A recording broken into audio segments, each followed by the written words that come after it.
Hello and welcome to Horse Sense. I'm Mohit Lalvani here at the Mahalakshmi Racecourse in Mumbai, where the Asian Racing Conference has just gotten over. The Asian Racing Conference, of course, is the world's biggest horse racing conference, and it was a week that, well, started with an extremely exciting race day.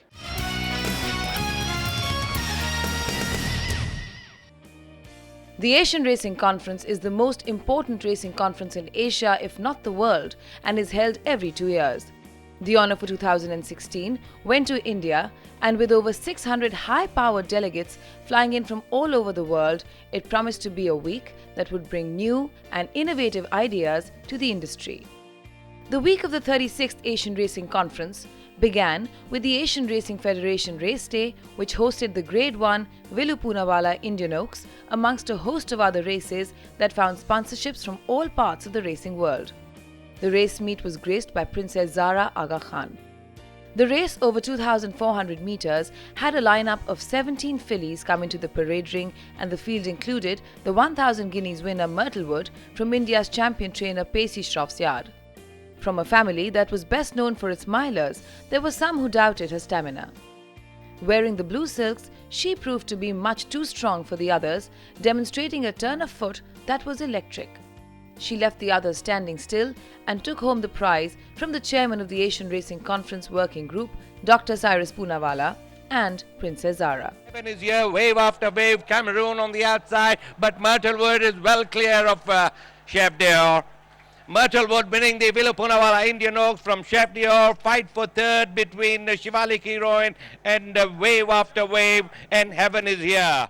Well, I've only seen half the race because I got back into the stands late, so I only saw it from the 7 furlong marker. And I was watching Myrtlewood for a while. Then I lost sight of her and I suddenly saw her around the bend, about 10 or 15 horses wide. And then she did it well from there. Let's see how she gets back, and well, logically it would have to be the Indian Derby. I want to say something specially about the lady that the race was named after, Mrs. Vilu Poonawalla. I think she was one of the finest human beings that you could ever come across. And I think this race is aptly named after her. I'm really happy that I could win it. The race was run in the fashion that Myrtlewood was actually second last most of the way, the first part.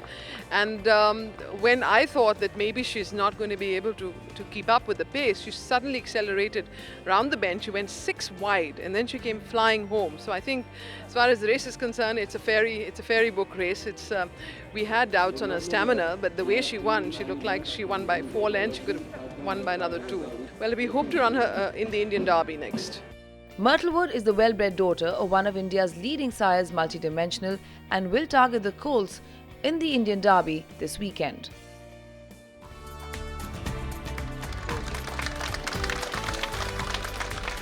And Princess Zara Aga Khan doing the honours and bringing the royal touch to this presentation.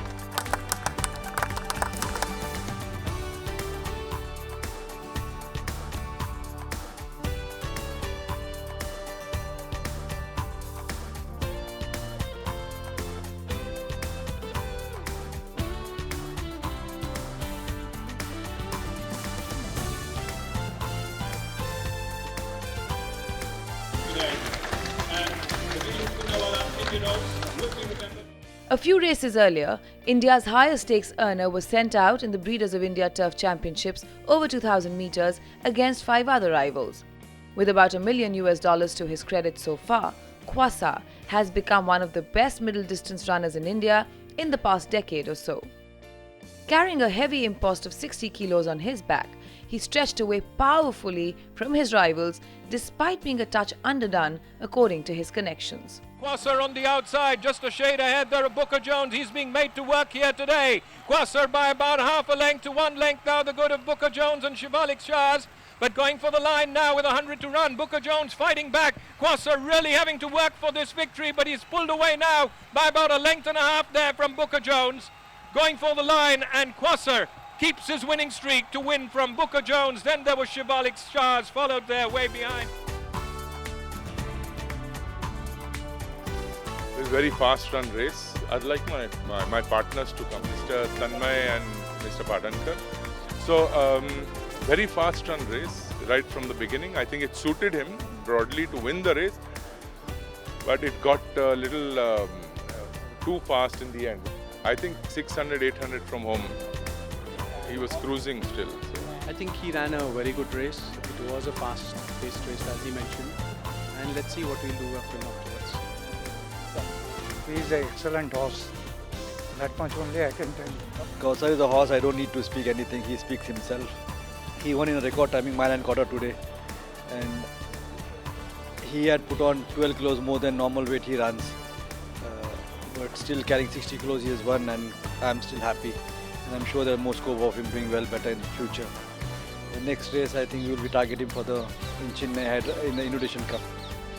Just keeping our fingers crossed and hoping everything goes well for him. Kwasa will next take on the Classic Crop when he targets the Invitation Cup in March. The race day was a plethora of the best that racing has to offer and a promise of what was to come the rest of the week.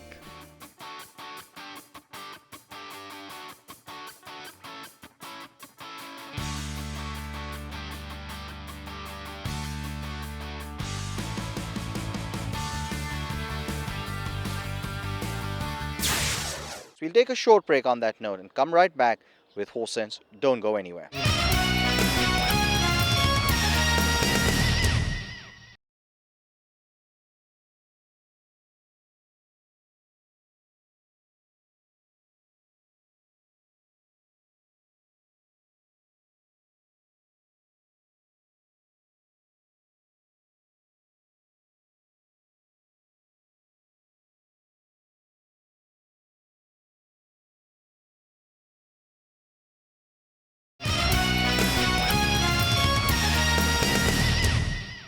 Welcome back to Horse Sense. It's time now for us to take a look at the celebrations, the festivities during the Asian Racing Conference. Many believed that the hospitality, not to mention the conference, was as good, if not better, than the one in Hong Kong 2 years ago.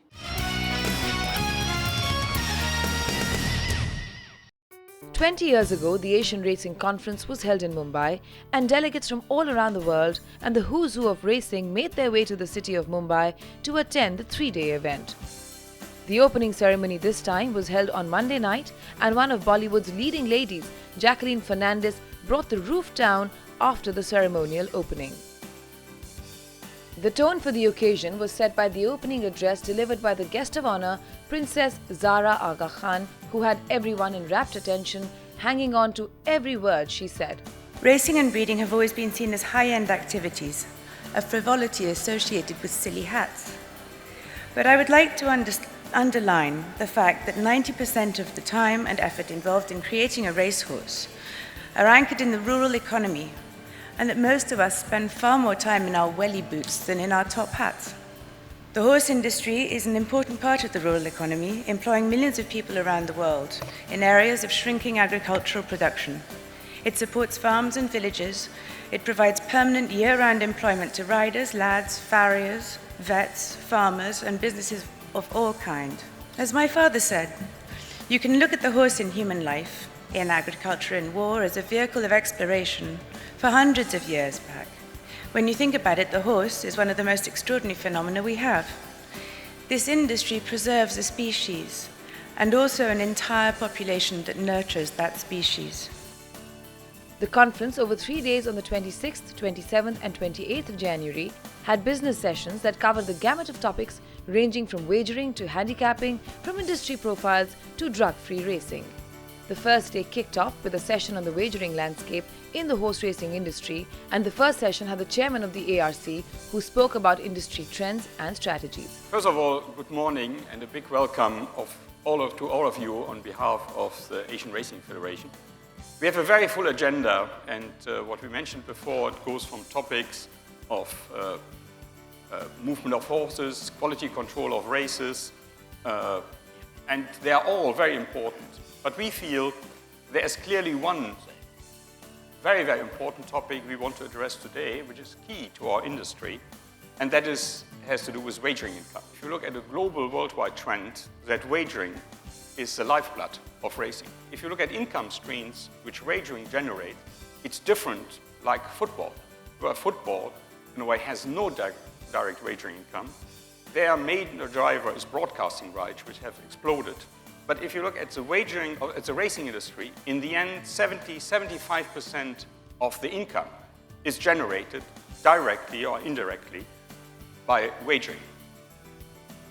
And one has to really look at, do we galloping ahead, or do we have a development where we are not growing, where we fall into a trot? So when you look at that you don't see growth, then to sustain your business, to sustain in a way especially the significant necessary investment for a customer experience, you have to find different income sources. The RWITC has managed to put Mumbai on the racing map, and it highlighted that marketing horse racing had to be innovative and find multiple platforms from which to position its assets. In possibly a feat that is unmatched, the RWITC may be the only race club in the world that has almost every race day sponsored by a corporate house. Sponsorships is the heart of our marketing program. Growth in sponsorships at the RWITC has been exponential, from virtually nothing a decade ago to a situation where we have a sponsored race every weekend through almost 8 months of the year. Our annual sponsorship at the ongoing Mumbai season this year would be over $15 million US. We attract contributors from across the industry spectrum, covering real estate, liquor, chambers of commerce, lifestyle, breeders, and more. It is not about just selling 1 or 2 or 3 races in a year, but one every week, which makes our task all that more challenging.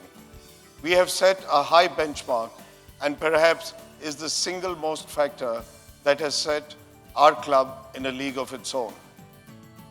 Drug-free racing and doping has always been a subject that is at the forefront of policy making, and the Asian Racing Conference was fortunate to have the chairman of the IFHA, Louis Romanet, who spoke about the International Federation's anti-doping remit. Now we're facing the 21st century where we have to go further.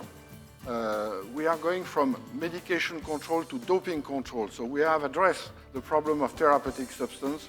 We now have to address the problem of some specific doping agents which are difficult to find.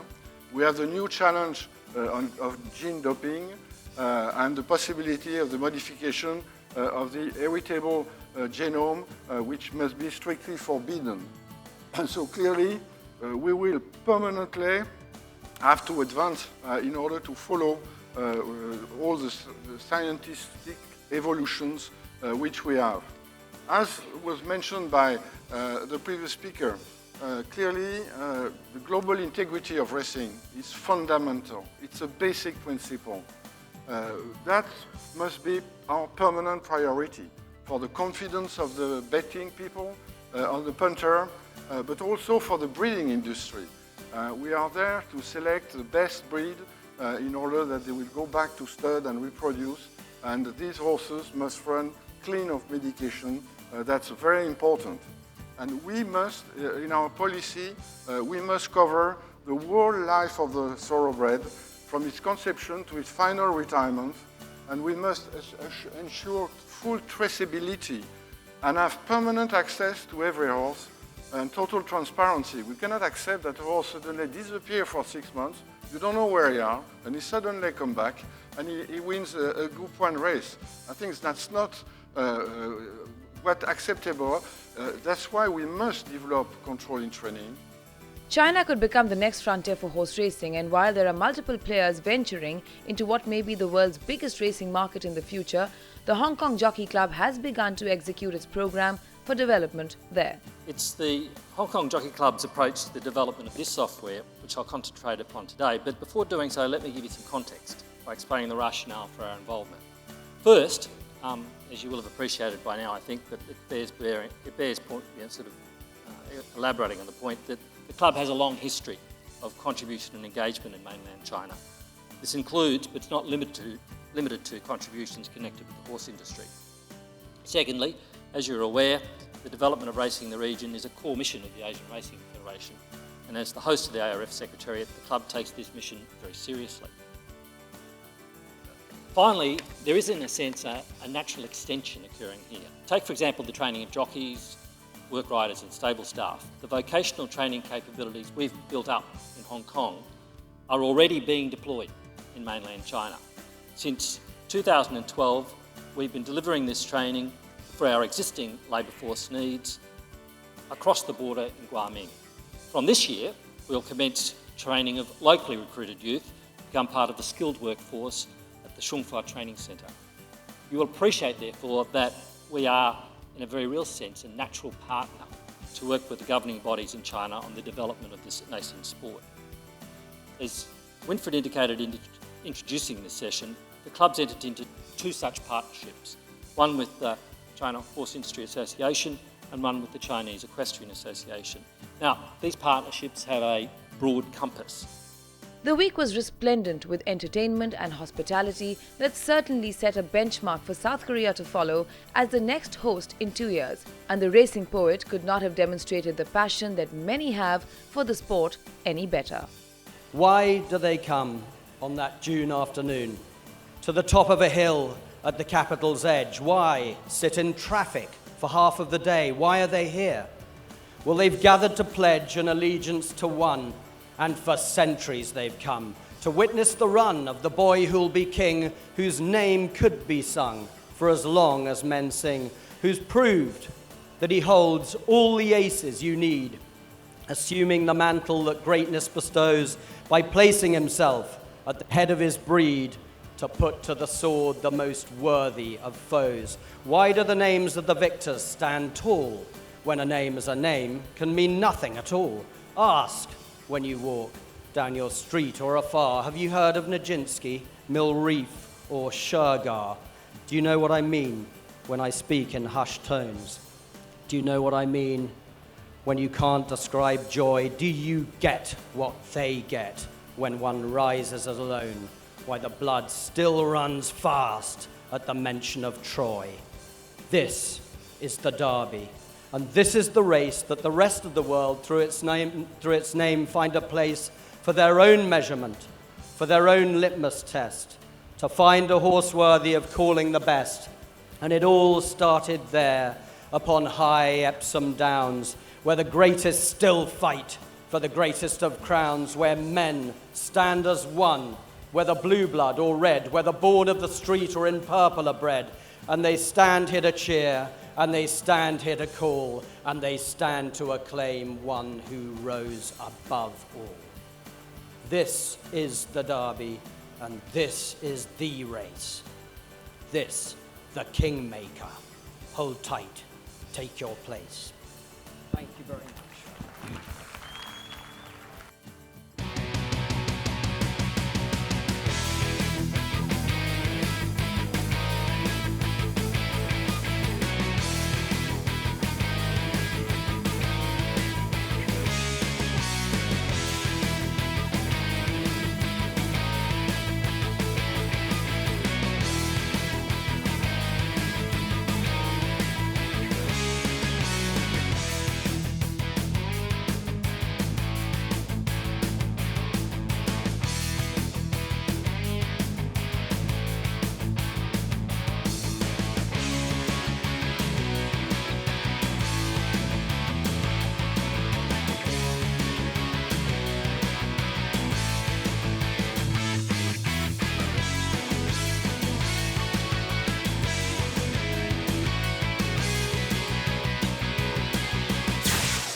Well, and it was a tremendous conference, and well, I think the highlight for many was Princess Zara. We'll take a short break on that note and come back because we aren't done here on Horse Sense. We traveled next to the Poonala Stud Farm for a stallion show day. Don't go anywhere.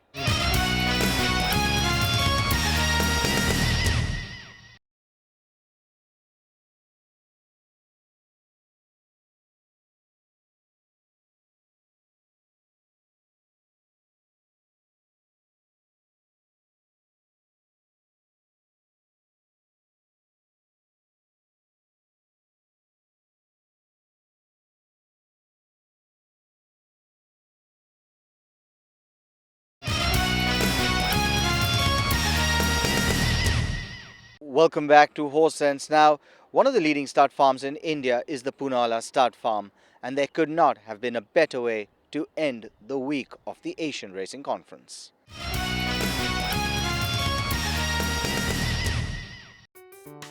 With all the business sessions and the hard work out of the way, it was time to treat the delegates to a day in the sun. The Poonawallas opened their hearts and the gates to their majestic stud farm to welcome everyone for the afternoon. The delegates and guests also got a glimpse at some of the farm's best horses, and everyone was in awe. As the conference wound down to a close, it was time to get a last word on the takeaway from this mega event. Well, first of all, it's my first time to India, and I think it's made such a great impression on many of us, myself included, about what a great destination India is. The conference itself, I thought was extraordinary. The business sessions were very informative, very well attended. I think it was one of the greatest conferences in the 36 conferences that the Asian Racing Federation has held. It was terrific, and it's going to be a great building block for Korea, because I think the momentum will continue as we go to Korea, and it'll get even greater. And so I think it's just a great thing that everybody can come together and kind of come together for a week and really walk away with a better industry. It was a great conference. I think it's always very difficult to fill 3 days of conference. In Paris every year we have just 1 day, and all the big issues were raised, were discussed with very good panelists. A lot of new information, for example on illegal betting as a real challenge, and it was also a way for us who are taking part in all this conference to give information to people and to teach them about the challenge of the future. It was very well organized. All the main goals were dealt with. The organization was perfect. The country is unique.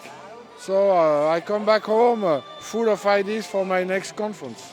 I personally think some people came to me and saying that was probably even the best conference we had in relation to content. I think all the 3 days had very interesting topics, very interesting speakers.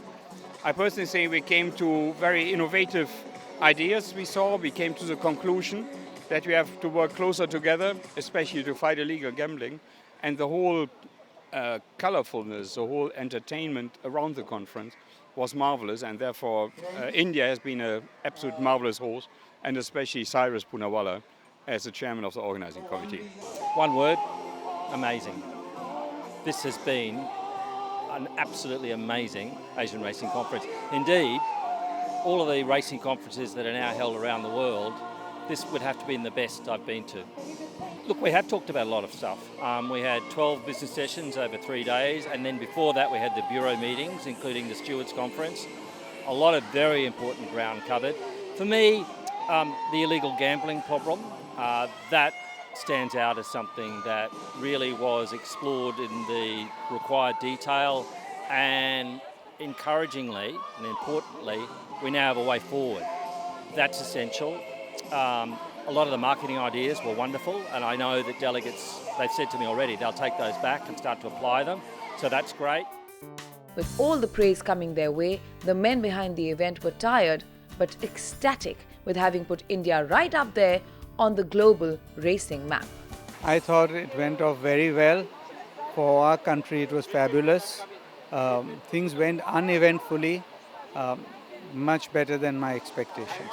I'm very, very pleased because after all the effort, I would term it as an outstanding success. And I asked some of the executive council members like Winfred and Andrew to give me honest feedback on how we did. And he said, you're right there at the top. So, and all the delegates, I'm happy. And that's the greatest satisfaction to hear that our visitors were happy. I think all the business sessions, there were a lot of take-home on technology and wagering especially, on medication and the way they promote racing. So there was a lot of learning across the board. And I think the evenings gave us a chance to network, and I've met some very interesting people offline. So I think it's going to be the way up and up for Indian racing from here. Well, I was nervous, but it's all worked, clockwork, and I'm overwhelmed with the amount of praises that we have probably don't deserve. But there's no doubt that those who have spoken, not to me, but behind my back, and that's the important thing, have all been, never expected this put up show by India. The highlight was, of course, the zero level tolerance. There was huge participation on it.